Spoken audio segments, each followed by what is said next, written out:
Redcast, los mejores podcasts del mundo digital.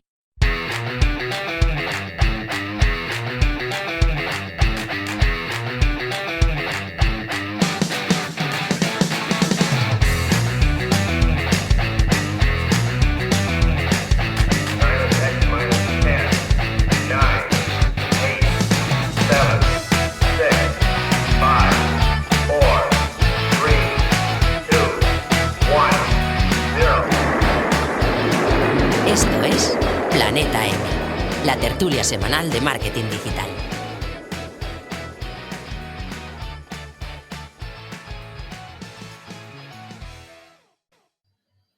Bienvenidas y bienvenidos al episodio 146 de Planeta M by Don Dominio. Hoy hablaremos de SEO y más en concreto haremos tertulia sobre cómo posicionarnos en un nicho competido. Para hablar de este tema tan apasionante ya tenemos el equipo de Planeta M de hoy. Hola a todos. Muy buenas. Muy buenas. Hoy tenemos una tertulia a tres con dos invitados de lujo. Empezamos con David Ayala. Hola David. Buenas, Chisco. Muchísimas gracias por estar en el podcast. Un placer como siempre estar por aquí. David es SEO y marketer y es conocido como SEO Rosa, speaker en eventos y profesor en universidad y escuelas de negocio. Es autor del libro Visibilidad Online, Inmortaliza tu marca, de la editorial Anaya. También es cofundador de la agencia SocData. Su blog es davidayala.com y su perfil en Twitter es @soywebmaster. ¿Correcto, David? Eso es. Perfecto. Y también tenemos a Rubén Bastón. Hola, Rubén. Muy buenos días, Chisco.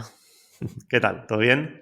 Pues aquí, semanas estresantes, que tuve un webinar con Don Dominio esta semana y me rompió la semana de planificación. Estás a tope. Rubén es el director de la revista de marketing digital y comercio electrónico Marketing for E-Commerce. Es coautor del libro E-Commerce, cómo montar una tienda online y que venda, y director del máster en e-commerce de K-School. Podéis escucharlo en el podcast de Marketing for E-Commerce y su Twitter es @RubénBastón. ¿Correcto, Rubén? Correcto. Y como @Rubén Bastón me encontraréis en casi todas las redes sociales. Perfecto. Y por último, yo mismo, Chisco Acuñas. Trabajo en el departamento de marketing de Don Dominio y actualmente soy el moderador de este podcast. Nos podéis encontrar en Twitter con @dondominio.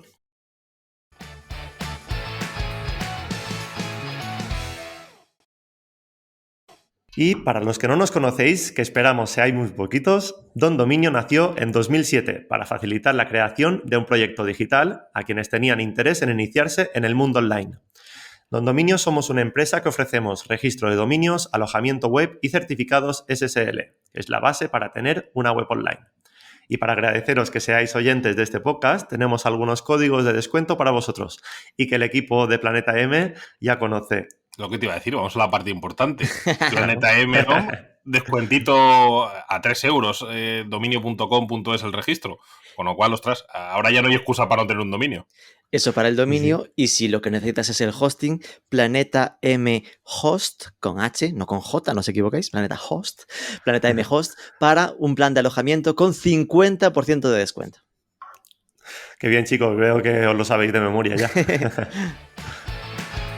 Muy bien. Y recuerda que nos puedes escuchar en cualquier plataforma de podcast y además, muy importante, te puedes suscribir. También recordarte que puedes encontrar toda la información de los episodios antiguos del podcast en planetampodcast.com y el resumen de nuevos episodios los podrás ver en el blog de Don Dominio, en la sección podcast. Además, somos parte de Redcast, así que también nos puedes encontrar en redcast.es. Bueno, chicos, ahora sí, ¿vamos al lío? Venga, vamos con ello. Vamos. Perfecto, pues si os parece bien, antes de empezar, podríamos responder a la pregunta de ¿qué podemos considerar como un nicho competido y cómo lo detectamos? Venga, me recuerda a la pregunta de qué es el SEO, ¿no? Como cuando te la hacen. Exacto. Sí, pero adaptada un poquito, ¿no? Bueno, yo como aquí en este programa voy a dejar que David se explaye, que es el que más sabe de estas cosas con diferencia. Doy como mi aproximación un poco más popular, ¿no? Para mí, nicho competido es intuitivamente muy fácil de imaginar, que es aquello para lo que duele llegar arriba. Es decir, aquello que es retador, difícil y que notas que con lo que haces habitualmente no consigues captar tráfico de Google, pues son esos verticales en los que hay mucha competencia, en los que hay mucha gente apostando por posicionarse, dando duro, y que por lo tanto tienes que hacer un esfuerzo especial, un esfuerzo extra para conseguir posicionarte. Además, me mola la definición que haces, que es cuando te cuesta, porque al final es así. O sea, cuando no conoces del sector, como nosotros, que no estás metido pues ni en e-commerce, ni en SEO, ni en tal, para el común de los mortales que tiene un negocio, por así decirlo, tienes un negocio y le dices a un cliente, oye, tu sector es competido. ¿Por qué es competido? Pues lo más sencillo de eso, o sea, te cuesta subir. Pero bueno, al final aquí hay que considerar muchas cositas, ¿no? Porque es muy subjetivo el si un sector es competido o no, porque hay gente que cuando ve un resultado de Wikipedia, por poner un ejemplo, te dice, ostras, esto es muy competido, es muy complicado superar a Wikipedia. Eso es. Y realmente la Wikipedia no es difícil de superar. A ver, es un sitio con mucha autoridad, pero Wikipedia, por poner un ejemplo, no hace el link building a una sección y cuando le superas no le salta una alarma de, ostras, me ha superado, me está quitando pasta. No es como un e-commerce, por poner ese ejemplo, ¿no? Un e-commerce, cuando tú estás arriba por una key gorda, vamos a ir al ejemplo de la comida para perros, como gusta siempre poner este ejemplo, ¿no? Sí, sí. Si está aquí Wocoz o Plus, alguno de estos arriba, cuando alguien le supera, mientras le esté superando, le está quitando pasta. O sea, le está quitando pasta entre comillas. Está bajando la facturación, con lo cual te saltas alarma y empiezas a trabajarlo como si no hubiera un mañana para volver otra vez a recuperar ese puesto, recuperar esa entrada de ventas, recuperar otra vez esa visibilidad que tenías, ¿no? Entonces, aquí, una cosa que también me ha gustado que ha comentado Rubén es el tema de la verticalidad. Eso también yo lo suelo valorar bastante, porque no es lo mismo competir contra un portal horizontal, que Google no lo considera específico, temático de ese sector, con lo cual un horizontal es mucho más fácil de superar, aunque estén trabajando SEO, que uno vertical, porque al final Google pensemos que también piensa en qué me va a dar mejor consejo, alguien que es 100% especialista en este sector o alguien que habla de todo. Al final es lo que dice el dicho, ¿no? Aprendí de todo, maestro de nada. Pues entonces Google ahí también tiene un poco esa filosofía, con lo cual hay que analizar esa parte. Aparte de esto, yo dos cositas que suelo fijarme mucho también es la marca, porque al final, cuando tienes una marca muy potente, al final eso de cara a SEO también es complicado de superar, si el resto de cosas están bien trabajadas, evidentemente. Y la parte del link building, porque hay portales que están metiéndole sin talento trabajo del link building y esa parte también es costosa de tiempo y de pasta de conseguir. Sí, sí. ¿Algo más que añadir, Rubén? A ver, por esta iniciática, ¿no? Simplemente diría que a día de hoy lo bueno es que si tienes dudas sobre ¿y mi sector es competido o no? ¿Mi nicho es competido? Toda herramienta de SEO más o menos decente, es decir, yo soy fan de SEMrush, es la que usamos habitualmente, ¿no? Y cualquier palabra que busques, ¿no? De tu sector, siempre te va a tener casi el semáforo, en plan, a lo Yoast en WordPress, muy sencillo, y te va a poner dificultad de la palabra clave.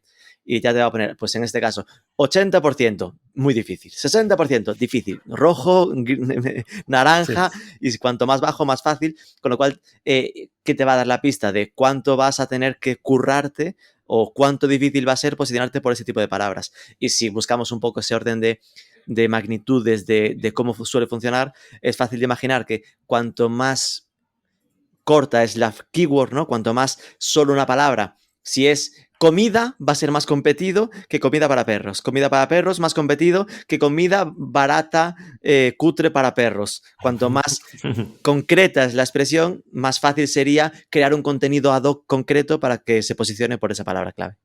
Sí, además es que como siempre suele ir la relación, porque dices, claro, comida para perros tiene más volumen que comida para perros barata, pues, siguiendo el ejemplo este de Rubén, la gente siempre suele tirar a lo que más volumen tiene, porque somos ambiciosos, o sea, es así. Cuando veis un estudio de palabras clave, venga, vamos a tirar a esta que tiene más tráfico, por lo cual va a haber más competidores que van a estar dándole más caña y lo que dice Rubén, pues más complicado. Además, en ese aspecto, hay que ser también inteligente muchas veces, ¿no? Que dices, ostras, quiero atacar esa key que es competida, que tiene bastante tráfico, pero no tienes por qué atacarla desde el principio directamente, ¿no? Puedes atacar una long tail un poquito menos competida y luego ir poco a poco ascendiendo, que al final es lo que digo, te marcas objetivos, de decir, primero obtengo ese primer tráfico, es mejor obtenerlo en esos primeros meses a esperar un año hasta que consigas el objetivo que dices, me desespero. Con esto lo que quiere decir, si lo entiendo bien, David, es que tú podrías estar trabajándote comida barata para perros y ahí vas a una keyword más concreta, pero ese trabajo te va a servir también en el futuro para comida para perros, porque la frase no es exacta, pero Google a día de hoy es de lejos más listo como para entender que dentro de comida barata para perros o comida para perros barata está comida para perros, está comida, es decir, que Google ya entiende ese contexto, ¿no? Con lo cual te compensará trabajar lo específico, porque dentro de lo específico estás trabajando también las palabras más genéricas. Eso es, y además así pues es lo típico, ¿no? Que dices, pues mira, mientras estoy trabajando esta que tiene menos competencia, me planteo la estrategia, pues por poner un ejemplo, ¿no? A 6 meses. Ahora mismo no sé cómo está la competencia en barata, ¿no? Pero por poner un ejemplo, me planteo a 6 meses y la sorteo, la de comida para perros, pues me la planteo a 1 año, a 2 años vista, y así poco a poco vamos llegando a esas KPIs. Sí. Bueno, y hablando de keywords, también una parte importante sería el nombre del dominio, ¿no? Es decir, y es un tema que nosotros conocemos por suerte. Por tanto, y aquí pues me gustaría saber un poquito vuestras recomendaciones o consejos para qué dominios dar de alta para posicionarnos en un nicho competido. Aquí hay muchas opiniones. Sí. Porque eso sí. al final es muy subjetivo el tema del dominio. Claro. Bueno, Rubén, te corta un poco si quieres darle caña. Empiezo yo la genérica y tú concretas, ¿no? A ver, en sus tiempos, ¿no? Al principio de los tiempos de Google, se le daba mucho peso al nombre del dominio, ¿no? Era muy habitual encontrarse dominios con la palabra clave exacta, porque eso era una prueba, una señal muy clara para Google, para lo que comentaba David, de ser especialista en ese tema, ¿no? A día de hoy, y se supone que eso gradualmente ha ido perdiendo peso, es decir, que no por llamarte comidaparaperros.com vas a tener garantizado posicionarte arriba, aunque sí es cierto que sigue siendo algo que le da una señal clara de cuál es el tema, ¿no? Lógicamente Google interpretará, y salvo que seas muy cazurro, que si te llamas comidaparaperros.com hablarás de comida para perros y no de las noches locas de Ibiza, ¿no? Como pasó con el dominio este de Embajada de Israel, que lo pillaron expirado y luego tenía todo de Amazon afiliados. Lo normal es que suele haber coherencia. Por lo tanto, suele pasar que un dominio con un nombre muy concreto trabaja esos temas y por lo tanto todo ayuda, ¿no? Pero no hay que obsesionarse con que, no tengo que meter la palabra clave en el dominio porque si no, no me posicionaré. Puedes posicionar sin que dentro del dominio esté la palabra clave. Hombre, si está, perfecto, pero también busca que no sea comida para perros Manolo Antúnez, sabes, que no sea demasiado largo el dominio también, ¿no? Después hay que pensar también en el tema de los apellidos, ¿no? Si es .com, .es, no sé qué. Ahí sí que hay que verse bien si el foco que tienes para el negocio es de un país concreto o genérico. Es lo primero que hay que pensarse, ¿no? Y pensar no solo en hoy, sino en el futuro. Porque muchas veces, no, yo ahora mismo estoy para España, pero vas a seguir siendo para España o en tu camino está a abrir para otros países. Y ahí te metes en dilemas. Es decir, la respuesta fácil que sería, si es para España solo, siempre .es. Ojo, suele ser un poco más caro, hasta en dominio. Un poco más, son más caros que... Guiño. La verdad que cuidamos. Y con los códigos de descuento que hemos comentado, seguro que no habrá problema. Los códigos quedan tirados, pero siempre será un poco más caro el .es que el .com, ¿no? Pero si te vas a un proyecto internacional, te puede compensar el .com. ¿Te compensa el .com para internacional mejor que crearte dominios por país? .es, .fr, .it... ¡Buah! A ver, probablemente para posicionarte en Francia correctamente, te compensa, es mejor que sea .fr, pero asume que el coste de la estrategia va a ser mucho mayor también. Dos webs, doble coste. Vas a tener que estar trabajándote el SEO del .fr, del .it, es decir, los más grandes suelen trabajarse dominios locales por país. ¿no? Eso sería la recomendación general. Sí, nosotros también aquí en Don Dominio recomendamos, es decir, tener el .com y después, según el país donde estés, tener el .es, por ejemplo, aquí en España o .fr en Francia. Y ahora en Don Dominio es verdad que tenemos el .es a 6,95 y el .com está más caro. El .com son 12,95. Es decir que ¡Ostras, qué curioso! como el .com está teniendo más demanda también y los... Yo creo que esto ha sido chisco ahora mismo por llevarte la contraria a que hubiera cambiado los precios. ¿Te imaginas entrado en un segundo en la web? No. Y bueno, y después, la verdad que las recomendaciones las has dicho bien, Rubén, está perfecto. Además, en el tema de los dominios, a mí es un tema que conforme vas evolucionando, a veces vas cambiando de opinión, ¿no? Porque yo recuerdo que es lo que dice Rubén, en su momento apostaba mucho por los EMD, por los exactos con key dentro, pero ya al final con el tiempo he ido cambiando de opinión también porque he mirado un poco, ya no de tanto SEO, sino más a estrategias de marketing, y entonces te incluye ya muchas más cosas, ¿no? Cuando tienes abierta la mente a la estrategia entera. Porque, por poner un ejemplo, cuando tienes un micronicho, un sector muy pequeñito, no vas a aspirar a tener grandes búsquedas de marca, porque hay lo que hay en el sector. O sea, realmente, si las keys que estás trabajando pues las buscan 1.000 personas al mes, no puedes hacer mucha marca porque no hay muchísimas personas que te estén buscando, con lo cual no puedes subir esa métrica. Sin embargo, si estamos hablando, pues vamos a irnos a un sector que conozco mucho, al sector de sex shop. Si hablamos de sex shop, que son búsquedas enormes, buscas volúmenes de búsquedas pues, de consoladores, de vibradores, de cualquier cosa de estas, son bestias, y ahí sí que se hace una marca muy diferente, ¿no? Y es un factor que a nivel SEO es muy importante, porque pongo este ejemplo, Plátano Melón tiene 200.000 búsquedas al mes. Bueno, pues yo uso SERranking mucho, me ha marcado 200.000, bueno, SEMrush también marcaba, creo que eran 180, 190, o sea, también era bestia. Y comparado con el segundo competidor más fuerte, que es Diversual, tiene, si no recuerdo mal, 20.000 o 30.000 búsquedas al mes. Diversual, la estrategia de link building es más bestia, me gusta más, mucho más potente. A nivel de marketing de contenidos, posiciona muchas más keys que Plátano Melón. Sin embargo, no tiene narices a superar a Plátano Melón. Y es por esa potencia de marca. Al final, ¿esto qué ocurre? Si Plátano Melón hubiera optado por tener sexshop.es o sexshop.com, quien busque sexshop en Google no lo considera una búsqueda de marca, porque sexshop, quien lo busca la tienda. Por lo tanto, pierdes una parte de búsquedas de marca. Otra cosa es que me digas que es, pues como pasa con marketing for e-commerce, ¿no? Tienes la palabra marketing, pero for e-commerce no es una palabra genérica, sino que es de ellos, es la marca suya. Lo mismo que si fuera, pues, sexshop.platanomelon.com. Lo mismo, el que busque sexshop Plátano Melón te busca a ti, pero si fuera el EMD exacto de sexshop, o sea, no sería considerada como una búsqueda de marca, porque ¿cómo diferencia Google cuándo te están buscando a ti y cuándo no? La única manera es cuando pongan el .com. Entonces, pierdes para mí un factor bastante relevante de cara a SEO ahí. En cuanto a los dominios, aquí lo mismo, es un poco personal siempre, ¿no? Hay gente que prefiere tener un .com, hay gente que le da exactamente igual, hay gente que, lo que dice Rubén, que registra un .es, luego se arrepiente y dice, ojalá hubiera registrado el .com también para poder internacionalizar y ahora me la han quitado, me han jodido la marca.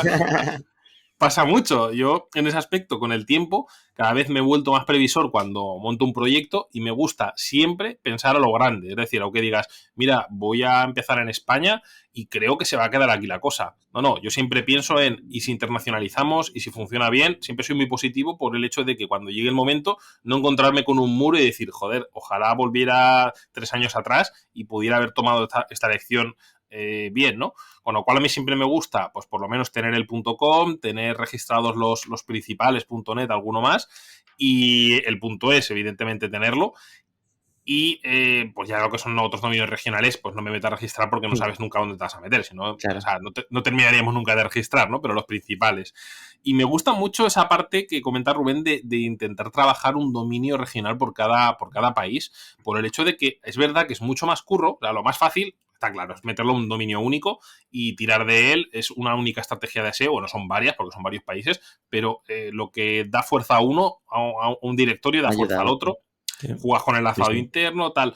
Pero claro, yo también pienso en el futuro siempre de ese negocio, de esa empresa, y de cara a futuro es mucho mejor tenerlos individualizados porque primero te llega una penalización de dominio y no te llega a todos. Sin embargo, de la otra manera lo tienes todo junto, tienes los huevos en la misma cesta y te jodes todos los países, o los podrías joder todos del tirón. A ver, que también te puede llevar a penalización de una sección concreta, pero bueno, yo siempre me pongo lo peor para intentar que sea lo menos malos posible el resultado, ¿no?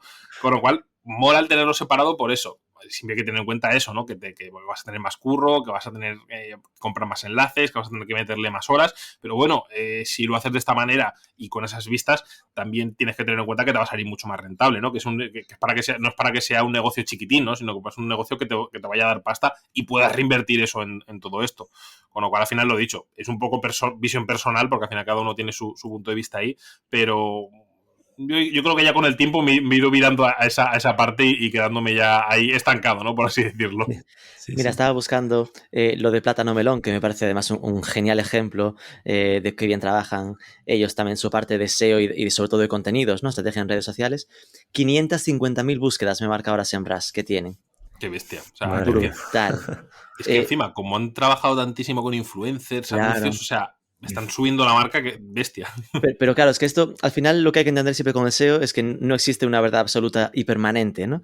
Y lo que se habla de 3 años para acá es el creciente peso de las marcas, ¿no? De que trabajar el SEO a día de hoy es hacer PR, es hacer relaciones públicas, mandar notas de prensa, es simplemente el que la gente te conozca, porque el hecho de que al final la gente te busque en Google te va a subir el posicionamiento orgánico, porque Google va a considerarte que tu marca es más relevante, por lo tanto, en general te va a aplicar más peso en cualquiera de las búsquedas que haya. Dirá, pues bueno, a cualquier búsqueda, en principio suele generar interés porque la gente orgánicamente lo busca a él. Sí, que es una forma de dar pistas de que son marcas importantes, ¿no? Entonces aquí pues queda claro que se lo han currado brutalmente bien, ¿no?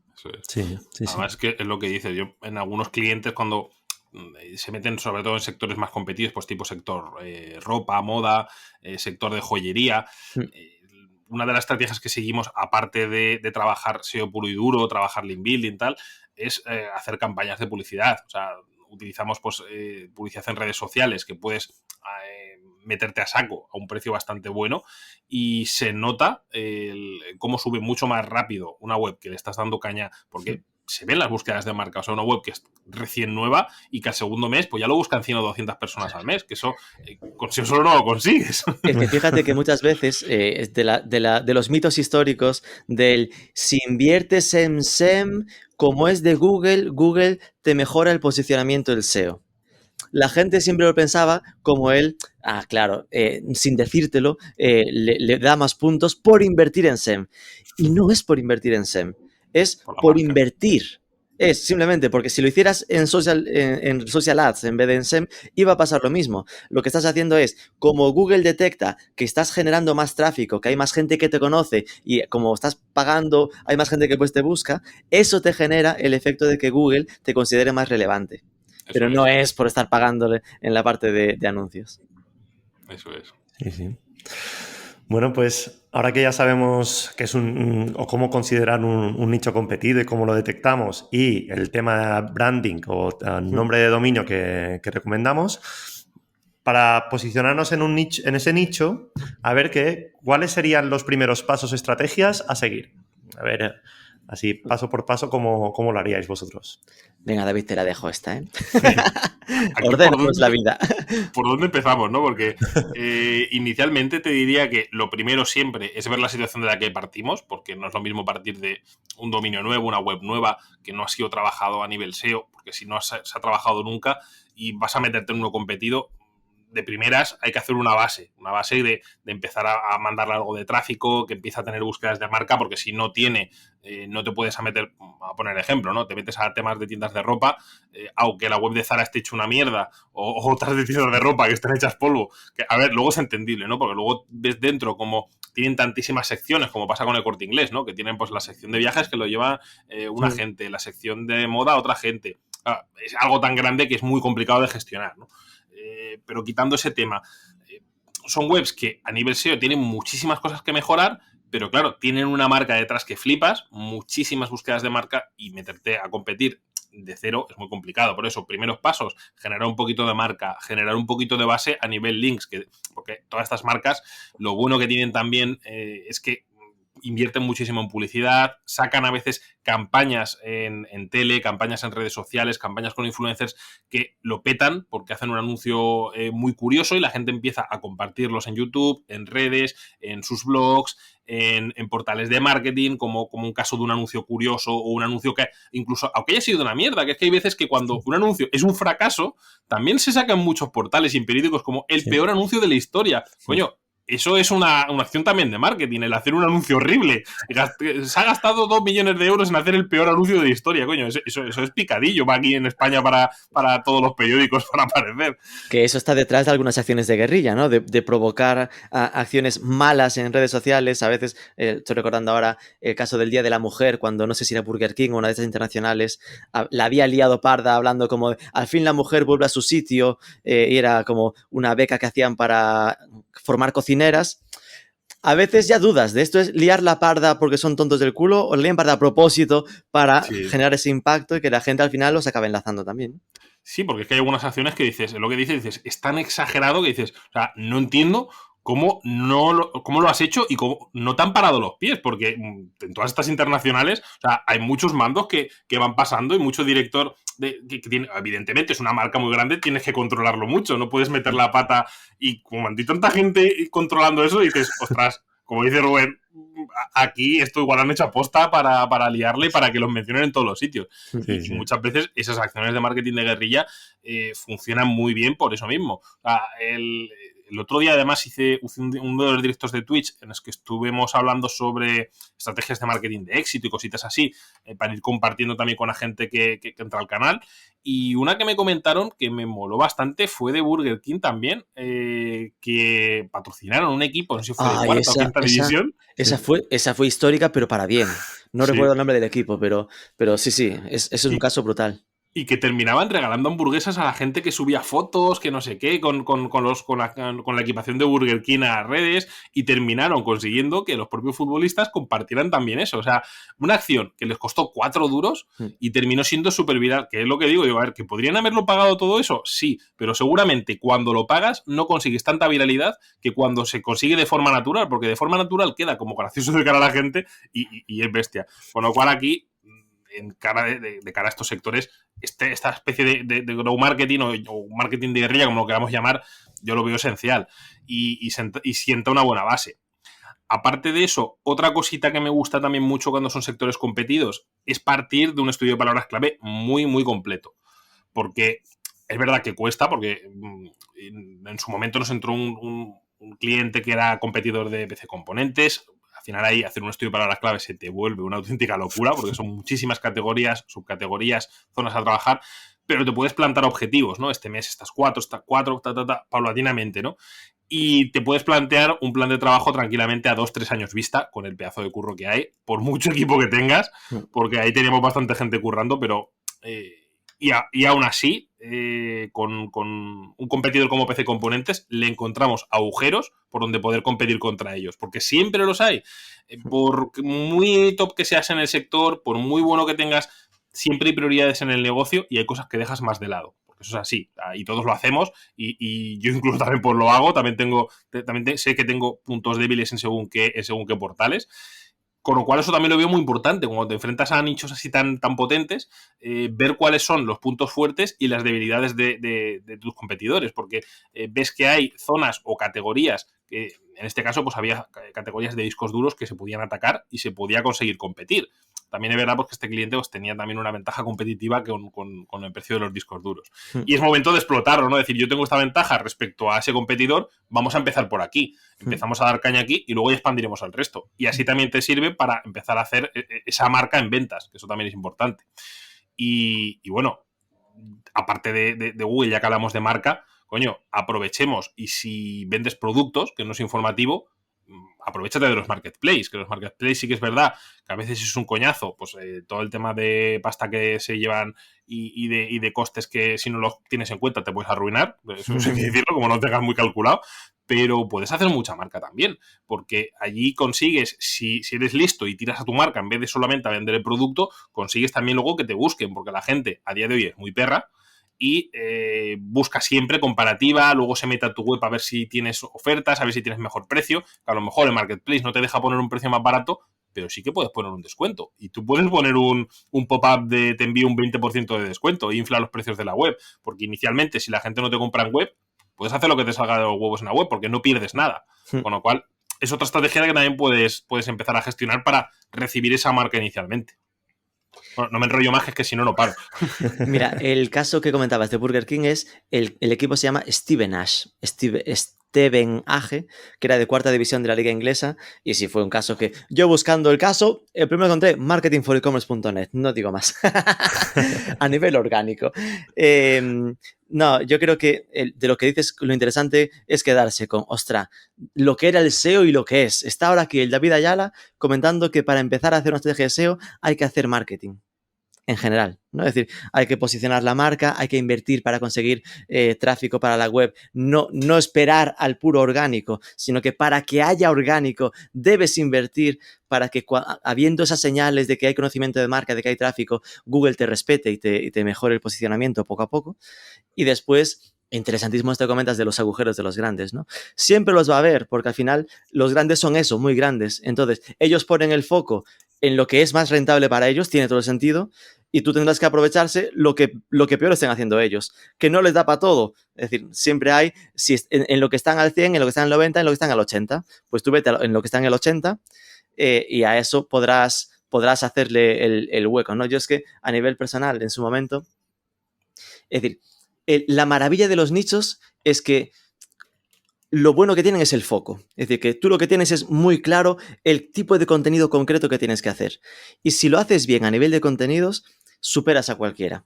No radicalmente y no de golpe, ¿no? Pero que yo en su momento en una web que era hecha de cero, sin ningún tipo de histórico, pero centrada en algo turístico, turismo en Galicia y tal, de una playa, crearte un artículo de los 16 motivos de por qué esta playa es la mejor de Galicia y currándote algo original, es decir, que al final de los artículos que te llevan igual 6 horas a escribir, buscar fotitos y tal, ese artículo en 2 meses estaba top 1, cuando a priori cuando veías lo que estaba posicionado era TripAdvisor, Wikipedia, Tour Galicia, es decir, webs gigantes, pero para esas webs gigantes, esa playa en concreto es una mierda. No es prioritaria, pero en cambio Google lo que interpreta es que ese artículo en esa web que habla más de esta zona y tal, se convierte en relevante, ¿no? Entonces sí que como proyectos de nicho siempre hay oportunidad para hacerle daño, ¿no? a los que a priori parecen más grandes e imbatibles. Además ahí lo que comenta me mola porque da a debate que esto ocurra mucho en Google, que vamos a decirlo bruto y mal, por muchos huevos que tengas, por muchos links que metas, por mucho tráfico que hinches, si no trabajas bien la intencionalidad de búsqueda, te comes una mierda. Porque esto nos pasó con un cliente que, bueno, no voy a decir sector porque si no se pone a investigar la gente, pero bueno, es un sector en el que no tercia que metas un e-commerce porque vendes productos pues para temas de oficinas y tal. Y claro, cuando a ti te viene a pedir alguien algún producto de oficina y te viene para pedir para 40 oficinas, que es lo que está hecho eso para grandes cadenas de oficinas, pues no tiene sentido que montes un e-commerce y les llegue a casa 4 camiones. Lo que tiene sentido es que te llamen por teléfono, te digan, mira, tengo en Zaragoza 4 oficinas, en Barcelona 3, necesito esto para aquí, esto para allá, y es todo, pues, trato con comercial. ¿Qué ocurrió en uno de estos updates de Google? Que de repente la primera página cambiaron el 90% de los resultados y de estar segundos pasamos a segunda página. Yo empecé a darle vueltas, empezamos a trabajar un poquito más links, tal, no subía, no había huevos de subir. Y que ya esa primera semana dije, esto no es cuestión de fuerza, esto es cuestión de analizar qué ha pasado. ¿Qué pasó? Vi que habían subido todo e-commerce y los que no eran e-commerce habían bajado. Google identificó como que eso estaba relacionado pues como una web normal, como un e-commerce normal que estuviera hecho a por menor y ahí por muy poca lógica que tenga, pues si es lo que considera Google en ese momento, o te adecuas o te comes una mierda. Hicimos una probatina que dije, mira, vamos a meter los logos de Visa, vamos a hablar de formas de pago en el footer, vamos a mencionar Mastercard, Visa, PayPal, tal. que luego no es mentira, porque cuando vas a su oficina se puede pagar por todos esos métodos, con lo cual tampoco estás engañando. Vamos a meterle clases y estilos de un WooCommerce, para que, al final Google pues tiene muchos datos y ha visto todo el código fuente de todas las webs, puede identificarlo. Vamos a meter, lo metimos en oculto, un botón de compra para que Google lo lea, porque al final, como está versión móvil, versión PC, lo puede leer igual. Resultado, en 15 días estábamos a 3 segundos y los competidores que habían bajado no subieron. Porque eso sí que me gustó analizarlo, ver el decir, o sea, ¿ha hecho un rollback Google? ¿Ha vuelto todo atrás? ¿O solamente hemos subido nosotros y ha sido por esto? Con lo cual, al final fue eso, fue esa intencionalidad de búsqueda y es un poco lo que decía Rubén. Si tú la cumples al 100% y el resto no, por muy buen SEO que estén haciendo, ellos no van a subir, porque al final Google, si considera que el otro resultado no es útil, pero ya no por que digas, joder, este se ha pegado un contenido de 10.000 palabras, este no, o sea, ya vamos más allá, ¿no? Vamos a que considere que responde al usuario. Con lo cual eso lo veo ahora súper importante. Y el SEO, lo que dice Rubén, ha evolucionado mucho, se ha vuelto mucho más analítico, se ha vuelto mucho más técnico y sobre todo hay que pensar en que es un conjunto. Ya no vale con decir hago SEO, sino integrarlo en una estrategia de marketing. Yo ahí me quedo con ha puesto un botón en oculto. ¡Oh! Esto está ahí grey black, ¿eh? Es de las cosas que en principio Google podría penalizar, ¿no? Sí, pero la parte buena que como con la versión móvil y PC muchas veces se esconden muchas cosas que han disimulado ahí. En plan, parece que es... No, debe ser para la versión mobile que se disimuló, ¿no? Eso es. No, a ver, yo es que nosotros, a ver, con Marketing for E-Commerce tenemos un medio grande me refiero de profundidad de web, ¿no? Con muchos contenidos. Y siempre hemos trabajado bastante un poco la perdurabilidad de los contenidos para que se posicionen y tal. Pero para mí, una de las grandes claves, porque nosotros apenas realmente no trabajamos el tema del inbuilding y tal, siempre ha estado en obsesionarnos con responder a las preguntas de los usuarios. Es decir, lo que tengo claro que funciona es, tú plantéate claramente qué es lo que está buscando tu público y ayúdale a crearle un contenido que le sea útil para responder a su duda. Y cuanto más long tail seas, mejor. Porque más concreto y más estará sintiendo el usuario que respondes realmente a lo que él necesita. Por lo tanto, más conexión directa de vinculación vas a provocar. Es decir, que muchas veces nos obsesionamos con crear artículos genéricos para keywords genéricas y eso a veces se convierte en un artículo más de los míticos que hay 4.000 y que no aportan ningún diferencial. Y que muchas veces vale más la pena hacer menos artículos, pero más concretos, más amplios, que aporten más valor, porque esos de verdad suelen ser los que acaban posicionándose y no solo posicionándose, sino que conectando de verdad con el que los lee porque conecta realmente con sus necesidades. Sí, además, aquí tiene esas dos vertientes, ¿no? Aparte de que consigues esa gente que vuelve y que además, volvemos a la pescadilla que se muerde la cola, ¿no? Que vuelve y va a volver por Google, porque somos así. O sea, yo me voy a Corte Inglés y busco el Corte Inglés en Google para acceder al Corte Inglés, no pongo el corteinglés.es. Sí. Con lo cual, esa gente que se queda contenta no solo vuelve, sino que te genera búsquedas de marca. Y no solo eso, que no te genera señales negativas, porque al final Google, todas estas señales de experiencia de usuario, las mide. ¿Cómo las mide? Yo estoy en Google, busco, por poner un ejemplo, marketing, ¿no? Entro a Marketing for E-Commerce. Si yo quedo contento, no pincho en el botón de atrás y me voy a otro resultado. Sin embargo, si no quedo contento, pincho en el botón de atrás y vuelvo. Google lo sabe porque has accedido desde Google, lo puede ver. Con lo cual, ¿qué significa que pincho en tu web y me voy a otra? Significa, esta web no me ha gustado, la otra sí. Esto a gran escala es negativo. Igual que pasa, al final esto sería ese pogo sticking, ¿no? Pero también pasa con la métrica de dwell time. Es decir, no hace falta que pinches en el botón de atrás, sino que yo busco marketing, pincho en un resultado, no me gusta, cierro el navegador y a los 20 segundos vuelvo a abrirlo y vuelvo a buscar marketing. Google sabe que has buscado marketing hace 20 segundos.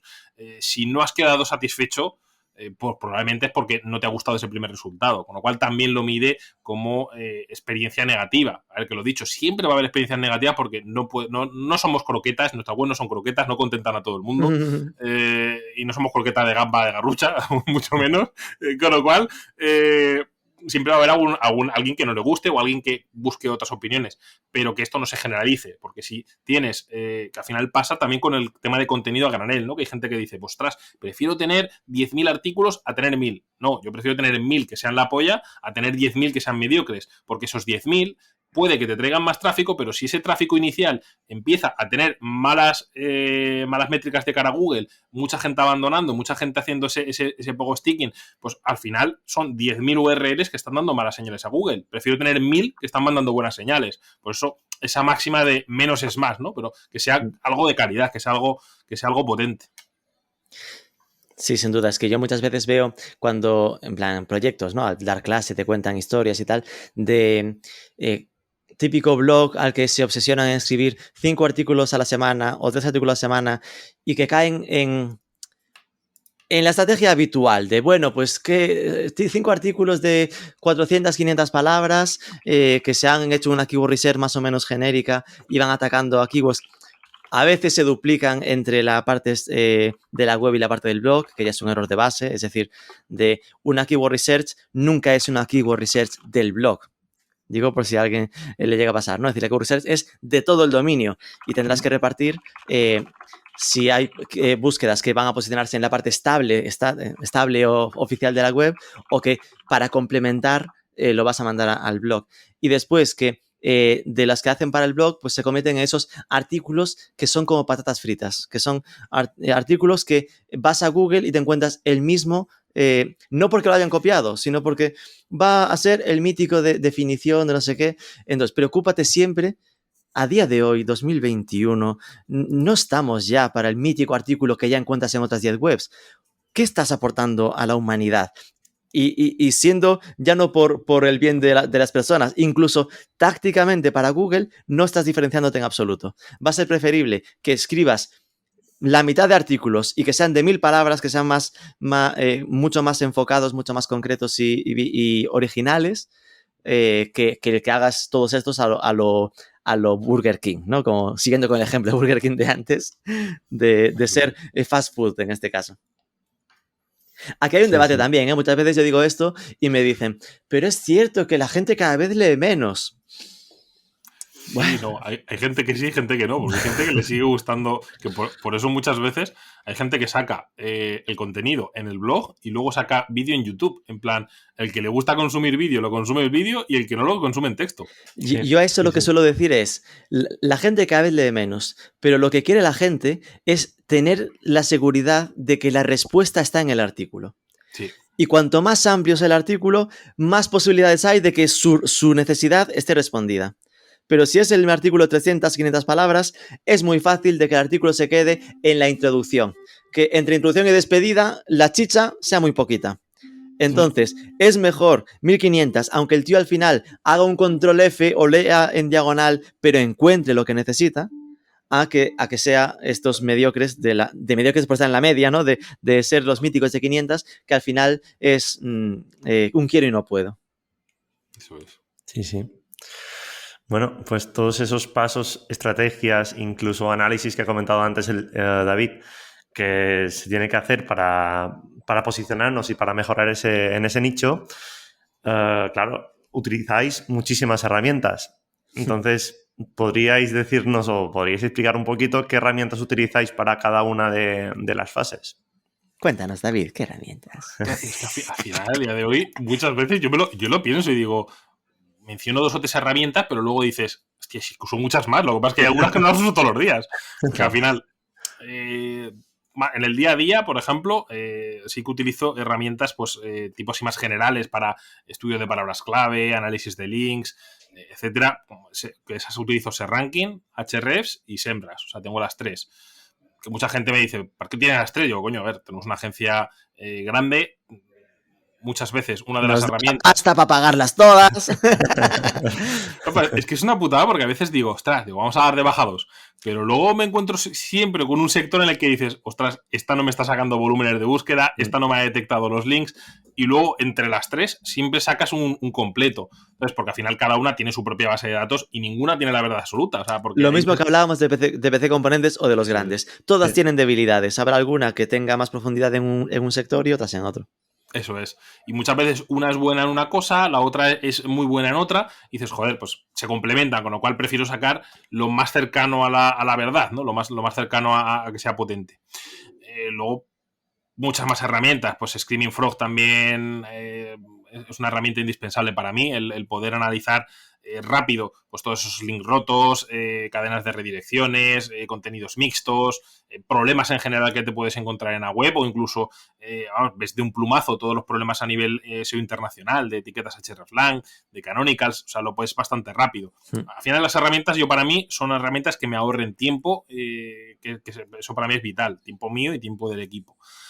Screaming Frog Log Analyzer también para cuando son proyectos grandes, porque al final muy importante para mí el ver que Google está rastreando lo que yo le quiero dar importancia, porque hay veces que decimos, pues mira, he hecho este enlazado interno que es la polla, o sea, es la polla para ti y la teoría, pero ahora en la práctica, si vemos que Google está rastreando como si no hubiera un mañana otra zona, a lo mejor es que hemos tenido un fallo, o también pasa cuando son proyectos heredados que no has visto tú crecer desde cero. Que me he encontrado proyectos que tienen 2, 3 programaciones, tienen por un lado un CMS, por otro lado tal, o los típicos que te llegan a un WordPress con 3 constructores y claro, hay mucho más detrás que no te das cuenta. Y gracias a estas herramientas, pues también te vas dando cuenta.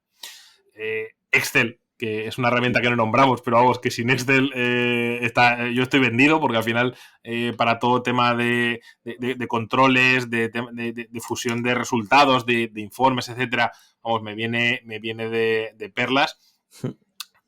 Mi pizarra es mi herramienta bastante potente. Y bueno, a nivel de consecución de enlaces también me viene muy bien herramientas como Senu, que Senu pues puedes ver enlaces rotos en webs, puedes hacer esta estrategia de intentar, si tienes artículos de calidad, pues como comenta Rubén, ¿no? Pues y echas un poquito de morro cuando ves que están mencionando fuentes que ya no funciona ese artículo, que lo han borrado, ostras, tú le estás dando algo positivo a esa web. La gente muchas veces tiene miedo a contactar, pero ostras, si realmente estás dando algo bueno y tal, pues te lo puedes sustituir y puedes conseguir links, menciones, tráfico. También Scriptbox también me resulta muy útil, que al final es una navaja suiza para todo en uno, ¿no? Para scrapear resultados, si quiero ver listados de competidores, de webs que están por resultados, por lo que sea, pues me viene de perlas. Yo que sé qué más herramientas estamos utilizando por ahí. Bueno, Website Auditor también la utilizo en algunos casos. Bueno, herramientas de compra de links, pues como por ejemplo Leolytics, que también me hace un buen papel, porque es sí que es verdad que son un poquito raros en cuanto a que no tienen ni web, o sea, solamente es un formulario de contacto y no dejan entrar a todo el mundo por la paranoia esta de a ver si va a entrar un revisor de Google o a ver si va a entrar la competencia, tal, que bueno, por otro lado está bien, ¿no? Sí. Pero me mola mucho porque es la única plataforma que conozco, que igual hay más, si hay más, pues decírmela, que bienvenido sea, o algún oyente, bienvenida sea, que me gusta conocer más sitios. Es la única que conozco que te venden reseñas, pero también tienes la opción de poder compartir en las redes sociales de esos sitios, cosa que a mí me encanta, porque no es lo mismo conseguir un link en un sitio o una mención en un periódico o en cualquier sitio, a que consigas la mención en su web y la mención en las redes sociales. Me parece súper potente porque va acorde con una estrategia natural, porque queda natural, de repente tengo un boom de tráfico social, pero también tengo la mención en no sé cuántos medios y tampoco queda natural como pasa en otros sitios, ¿no? Que dices, pues compro un link en tal sitio y como es comprado, no me van a meter en redes sociales. El 90% de sus artículos van a redes sociales y reciben tráfico, pero el mío no. Solamente los comprados no reciben. Coño, estamos generando un patrón también de cara a Google. O sea, y al final, Google, yo lo digo siempre, entre comillas, es tonto. Porque si no, no tendríamos trabajo. O sea, yo por lo menos, que me dedico bastante en gran parte a SEO, no tendría trabajo. Pero no digo que sea tonto porque no haga bien las cosas, al revés. O sea, al final son algoritmos. Los algoritmos siguen patrones, que es lo que se intenta evitar. Con lo cual, yo siempre voy con ese pensamiento, ¿no? Bueno, que me voy un poco del tema. Mira, yo creo que a nivel de herramientas, lo normal es imaginar que cuando se empieza suele ser una tarea muy intensiva en herramientas, porque esa fase de auditoría de la web, oye, tienes que analizarlo todo, con lo cual Screaming Frog, por ejemplo, para mí es vital para esa fase, ¿no? En esa revisión inicial de enlaces que tienes hacia afuera que ya no funcionan, enlaces que tienes internos que tampoco funcionan, ponerlo todo a tono, ¿no? Después, nosotros, de las que has comentado, SEMrush la probamos y es estupenda, pero sí que es cierto que nos hemos quedado con SEMrush y con Ahrefs. Cada una para una cosa muy diferente en nuestro caso, ¿no? Nosotros el día a día vivimos en SEMrush, ¿no? Para antes de los artículos, ¿no? Para ese punto de, ha pasado esto. ¿Cuál sería la expresión adecuada? Buscar un poco cuáles son las más buscadas para... No es que obedezcamos al 100%, porque sí que asumimos que al final hay que buscar un poco la expresión lógica, ¿no? Es decir, sí que hace años, hace tiempo que no forzamos las expresiones para que aparezcan las búsquedas, pero sí que nos basamos, ¿no? En qué está pasando, qué está posicionado y qué volumen de búsquedas tiene. Entonces, SEMrush es como el sitio en el que analizamos un poco qué orientación le podemos dar a los títulos, a los artículos, donde después analizamos obviamente nuestra evolución general de posicionamiento, de qué posicionamientos mejoran, cuáles bajan o si hay alguna desviación más especial e incluso contra la competencia. Y Ahrefs lo usamos más para la parte de los enlaces entrantes, para ver qué pasa con ellos, que es algo que también tiene SEMrush, pero que lo que decíamos, Ahrefs en ese sentido siempre es más completo, siempre vemos que nos detecta más. ¿Y por qué nos interesa que nos detecte más? Porque somos unos mataos.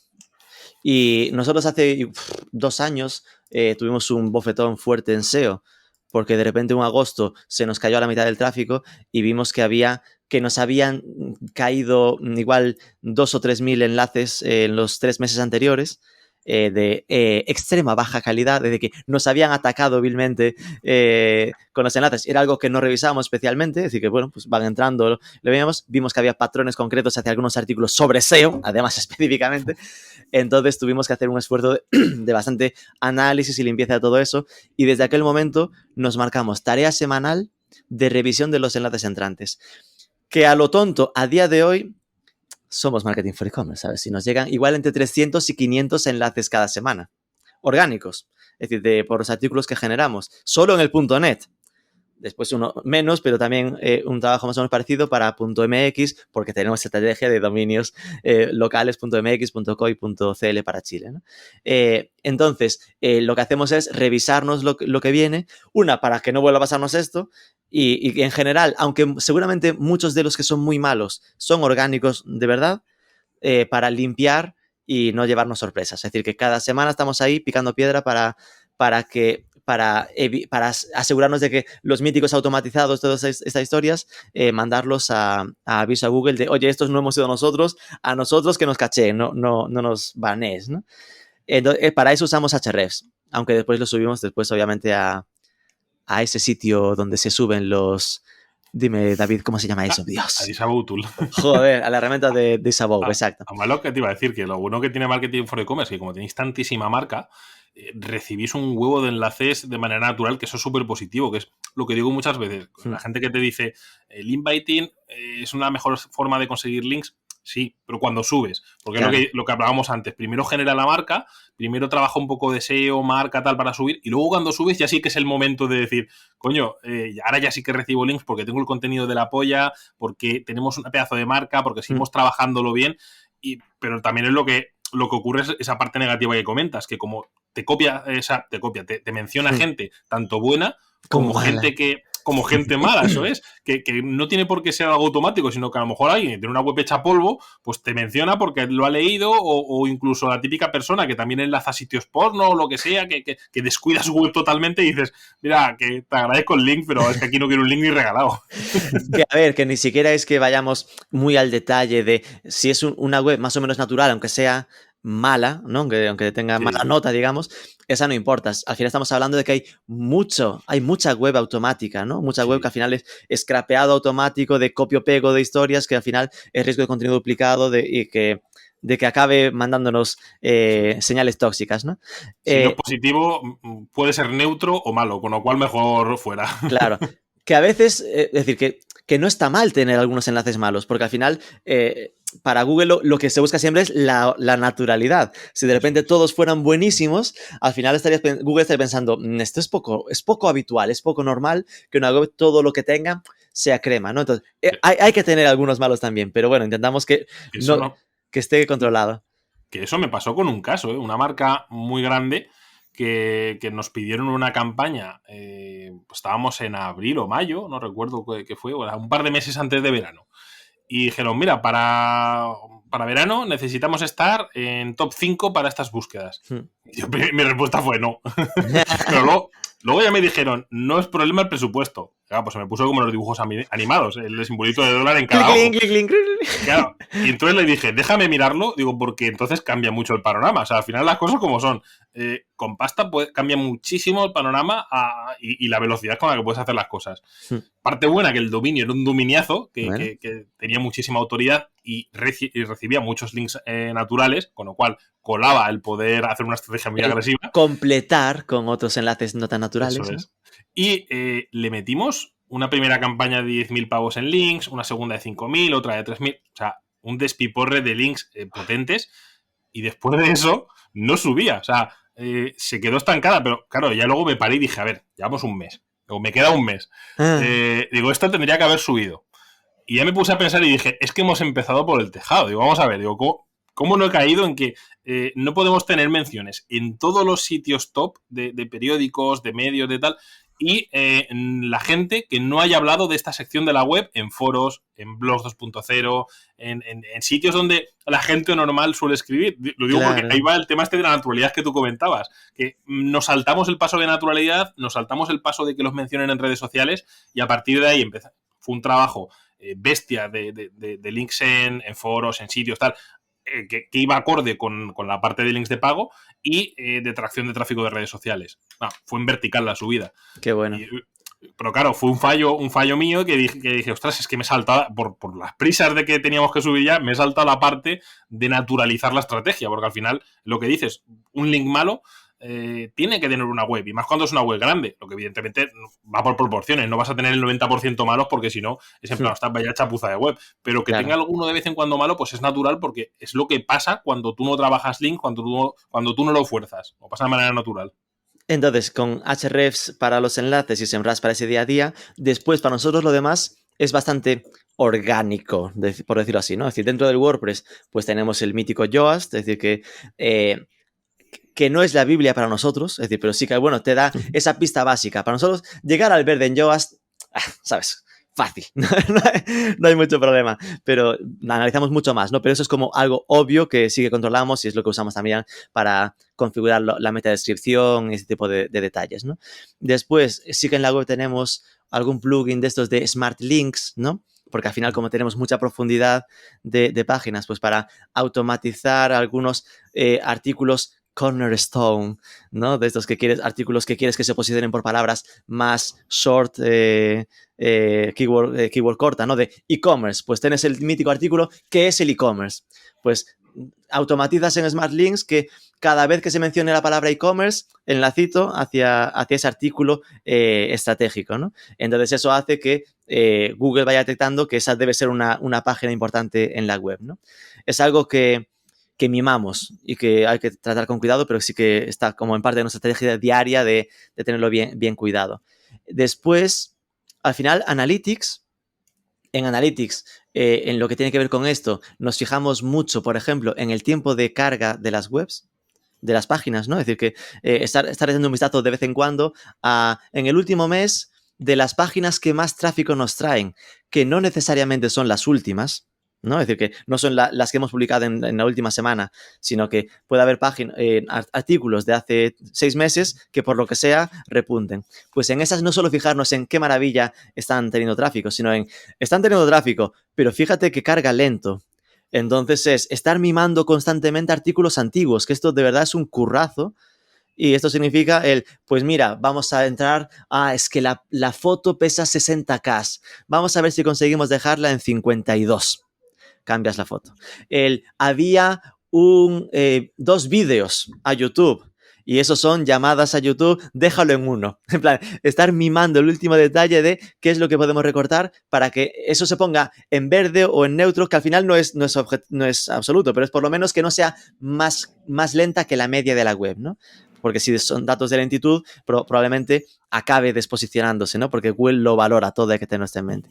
Y después también usamos mucho Search Console, que es el sitio en el que al final Google Search Console, donde nos manda los avisos de algunos errores ¿sabes? Al final es una herramienta que, en modo básico, soy consciente, pero es ese cuadro de diálogo entre Google y la web. Entonces nos va avisando de cualquier error que pueda pasar, que muchas veces son errores que se resuelven solos, también es cierto.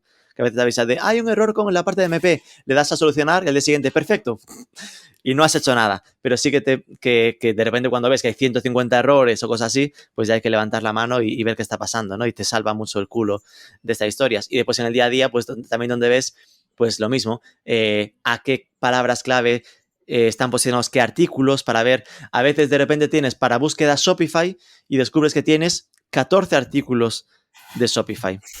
Ahí es normal, porque somos un medio de comunicación. Hay algunos que bueno, había que hacerlos, ¿no? Que tiene sentido por esas noticias que ha pasado, pero, No te queda otra. pero igual ves que de los que están posicionados o que han tenido impresiones, hay 3 que podrías juntar en uno. Pues ahí vamos de nuevo a, mira, trabajo, es decir, que seguramente hay mucho esfuerzo en las webs que no es el que se ve. Es decir, uno va a una web y ve la portada y ve, hay 5 artículos al día. Para que vean YouTube. Signos de mala educación de Rubén en pantalla. Porque hay mucho trabajo después de estar puliendo todo lo anterior para que eso siga mejorando y subiendo, ¿no? Que es algo que no se ve tanto, pero que hay que hacer. Es lo que marca la diferencia. Sí, sí. Pero a nivel de que nosotros tenemos una sección a día de hoy en página secundaria, es decir, en cada categoría, que es... se llama, no sé si son los imprescindibles o algo así. Espera, que lo busco y os digo el nombre. Pero que es algo que, al final, que era artículos que notábamos que eran importantes, pero que al final acababan enterrados en la web en página 8 porque por cronológico de ser un blog normal, quedaba muy lejos. Fundamentales. Pues es, en página de cada categoría tenemos una sección fundamentales que es a mano los que queremos, ahí ponemos 5 artículos que al estar fijados ahí, están, sean de cuando sean, colocados a página 2 para Google. Nunca a página 8, página 14, no se van por la antigüedad que les marques. Que a lo mejor de forma orgánica, por Smart Links, le caía algún enlace y estaba más cerquita. Pero así te estás asegurando de que estos, y eso, claro, imagínate, son 5 en cada subcategoría. Por lo tanto, igual estamos haciendo un Excel de 150 artículos que queremos asegurarnos que están bien destacados. Son este tipo de trabajos que al final están detrás de un buen posicionamiento, ¿no? Sí, ya vemos que... Picar mucha piedra. Exacto. para hacer ese seguimiento diario, ese trabajo, esa corrección de errores, incluso con campañas que nos explicaba David, es necesario hacer ese seguimiento diario, semanal, de casi todas las herramientas, porque es que si no es imposible abarcar todo. Sí. Pues os iba a pedir un pequeño consejito para terminar el episodio de hoy, de vuestra rutina, vuestro seguimiento diario. Nada, 2 ideas, 2... Yo te digo básico, o sea, mi rutina es comer, o sea, levantarme, café, KKPC, o sea, suele ser esa, ¿no? Pero bueno, ya cuando es se muy mete importante ir al baño todos los días, eso es muy... Eso es. Yo es que como yo no vaya al baño ese día y tengo una reunión, o sea, salen rayos. Los trucos más profundos de SEO Rosa. Eso es. O sea, así, por norma general, yo el mayor consejo que daría es la organización, porque esto es igual que ha dicho Rubén, o sea, lo que se ve no tiene nada que ver con lo que hay detrás. Hay muchísimas tareas que se hacen, muchas cosas que hay que comprobar día a día, y parece que va a faltar tiempo, pero todo es organizarte. O sea, al final, organizarte y la palabra que a mucha gente le da miedo, la automatización. El cada vez utilizar... Yo las herramientas no las veo ni como un gasto, las veo como una inversión. Y es una inversión muy, muy buena. Porque a mí, que una herramienta me ahorre 1 hora a la semana... a ver, yo las consultorías las cobro mucho más caras de lo que me cuesta la herramienta. Claro. Muchísimo más 1 hora de consultoría. Con lo cual, me sale mucho más rentable ese tiempo invertir en esa herramienta y ese tiempo tenerlo yo para otras cosas, ¿no? Claro. Y sobre todo, también focalizarnos en lo que realmente somos buenos. Porque, ostras...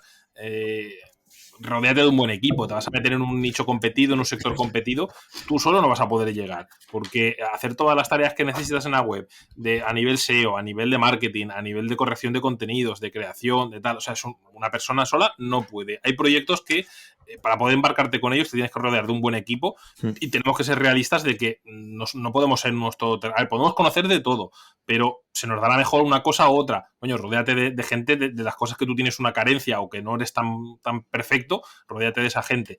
Y a partir de que haces eso, los proyectos van muchísimo más rodados, porque muchas veces por orgullo yo sé que al principio cuesta decir, ostras, que quiero hacer esto, que quiero hacer tal, o esta persona, joder, qué buena es, parece que me hace sombra. Coño, no te hace sombra, eres un equipo. O sea, vais a la par. Y encima luego aprendes mucho de esa persona que metes en el equipo. O sea, eso viene de perlas. Sí, yo diría, volviendo un poco a los basics, ¿no? Y recordar que el SEO no es hacer una cosa muchísimo mejor que la competencia, es hacer 99 cosas un 1% mejor. Es decir, hay muchísimas tareas que hacer y hay que siempre estar mejorando poco a poco, ¿no?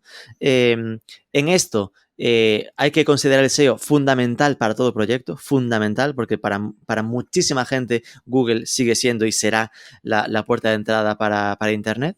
Y que nosotros que, por ejemplo, considero que somos un equipo bastante orientado a SEO y que controlamos, dentro de lo que cabe, un poco lo que hacemos, igualmente tenemos apoyo externo de experto en SEO. Es decir, que el tener a alguien que sepas que de repente estoy dudando entre esto y esto, preguntar a alguien que sabe, el que pasen esos avisos de Search Console, preguntarle a alguien que sabe, porque arriesgas mucho si la cagas.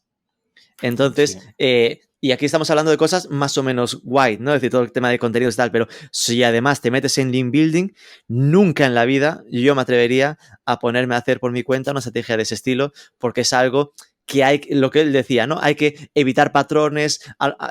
Tú podrías caer en hacerlo en una web que a priori por los datos te parece correctísima, pero que está más que quemada, ¿no? Que ya todo el mundo ha puesto eso, ya Google la tiene en alerta, así, alerta roja de que esta web está quemadísima, y cualquier experto que esté acostumbrado a hacer esto a día de hoy lo sabría y ya no te la recomendaría. Por lo tanto, sí que siendo algo tan importante, siendo algo que sin duda debes tener interiorizado en todo el equipo la importancia de hacer muchas cosas vinculadas ya internamente, también siempre tenga alguien de mano por fuera que te ayude un poco en saber qué tecla tocar y un poco la estrategia. Eso es. Sí, muy bien. Qué buenos consejos habéis dado los dos, ¿no? Súper. Pues bueno, os animamos a todos a empezar con ese posicionamiento en un nicho competido, eso sí, siguiendo las bases, como ha explicado bien David y también Rubén, de empezar poco a poco e ir trabajando día a día. Muy bien. Pues bueno, chicos, si os parece bien, podemos ir terminando el episodio. Ahora es vuestro turno de hacer un poquito de spam de valor de vuestros proyectos. Llevo deseando este momento. O sea, yo he venido aquí para hacer mi spam. No, es broma. O sea, está súper a gusto. Con Rubén siempre es un placer el debatir. Tuchisco me ha molado también un montón la moderación, o sea, lo pasa súper bien, o sea, me ha encantado. Bien, pero bueno, muchísimas gracias. Hay que decir que el spam pues siempre es agradecido, ¿no? Claro, y sí. Bueno, pues, quien me quiera encontrar puede encontrarme en mi blog davidayala.com, Twitter como @soywebmaster, si me queréis ver, bueno, que he subido un vídeo de mi morning routine, que bueno, dicen que sale como censurado en Instagram, como David Ayala Gil, o sea, que creo que se me ve el culo. Que habrás enseñado, Dios mío. Sus rutinas matutinas. Eso es. Y bueno, pues en YouTube voy subiendo vídeos todas las semanas, me voy a buscar como David Ayala, o en Twitch, que también todas las semanas hago directos como SEO Rosa. Y lo dicho, cualquier persona que me quiera escribir, pues generamos debate y siempre es interesante. Respondo todo, y si no lo respondo es porque me la filtra el email y me llega a bandeja de spam. Pues yo lo que quiero decir aquí es que quiero ese Son Goku que tiene David Ayala en su escritorio. Eso es un Son Goku, ¿verdad? El que no digo ese. El que está con luces apagándose y encendiéndose también. Sí, estoy aquí Son Goku también. Pero, oh Dios mío. Ya me dirás dónde lo compraste. Sí, tengo la casa llena de Gokus. Qué bueno. Y nada, soy @Rubén Bastón en todas las redes sociales. Con Marketing for E-Commerce también creamos muchísimo contenido. Tenemos cada miércoles o jueves algún vídeo en nuestro YouTube, Marketing for E-Commerce. Cada jueves, ahora prácticamente todos los jueves o cada 2 semanas, tenemos un webinar normalmente por las tardes. Si venís a la web, solemos destacarlos un poco en portada. Y después, los viernes, ahora mismo estamos apostando también por Twitch en Marketing for E-Commerce. Aún estamos un poco lejos de SEO Rosa, pero ya lo alcanzaremos. Pero tenemos un informativo semanal, llevamos el parte digital, donde hacemos un poco resumen con el equipo de las 7-10 noticias más importantes de la semana, un poco para acabar la semana enterados de todo. y los lunes nuestro podcast, ¿no? Que es también el sitio donde más aprendo, es decir, el sitio donde al final entrevisto a gente del sector y los exprimo como un limón para sacarles todos los datos que se dejan, que suelen ser muchos por fortuna, para aprender mucho, aparte de la web, obviamente, donde podéis registraros y recibir diariamente los mejores emails del sector. Qué bien, veo que estáis muy ocupados los dos. Sí. Os doy la enhorabuena desde aquí por todos los proyectos y muchísimos éxitos en todo lo que os queda. Muchas gracias, un abrazo. Pues bueno, gracias a ti también, al oyente, por escucharnos. Recuerda que puedes suscribirte al podcast en cualquier plataforma de podcast y recomendarlo a todo el mundo. Y también nos puedes dejar una bonita reseña de 5 estrellas en Apple, que nos encantan. Y volvemos dentro de 2 semanas con un episodio sobre e-commerce y no-code. Pues muchísimas gracias, David y Rubén, y espero veros pronto. Y tanto. Tengo que decir que me lo he pasado muy bien, me ha gustado. Sí, contigo es un placer, David, la verdad. Siempre aprendo mogollón.